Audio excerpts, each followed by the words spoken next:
Retro Homebrew Report.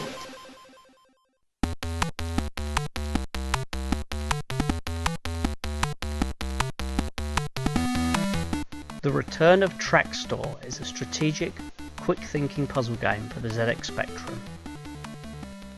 It's been 1,000 years since the last war, which would be the original Traxtor, and now the threat has returned. You control a cute little spacecraft that can move left and right at the bottom of the screen and have to defend against the wall of coloured blocks that gradually move closer and closer towards you. Just why the invading enemy chooses to attack by slowly pushing brightly coloured blocks at you is not clear, but I'm sure they have their reasons. You can clear these deadly blocks by matching 3 or more of the colours, causing them to explode. They can be in any combination as long as they're touching, and any disconnected blocks beneath them will break off.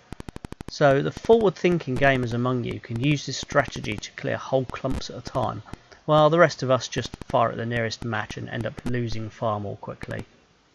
So far it's sounding very much like a sci-fi puzzle bobble, which is not that far from the truth. But instead of being allocated blocks in advance, your spacecraft also has a handy tractor beam that allows you to pull up to 3 blocks into its storage bay and fire them back up as required, a mechanic that's not unlike the flipper storage in Clacks. These blocks do form a last in first out queue though, so be sure to use them wisely. It's easy to take the quick way out and clear a bunch of 3 when there are more effective options available to you, especially as you can sneakily fire a 4th into a bunch of explosions and get rid of it too.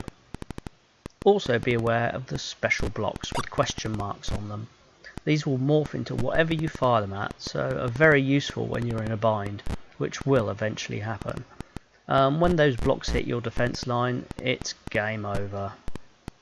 Well polished, professional and fun to play in short bursts, The Return of Traxtor is available as a free download from the link in the video description.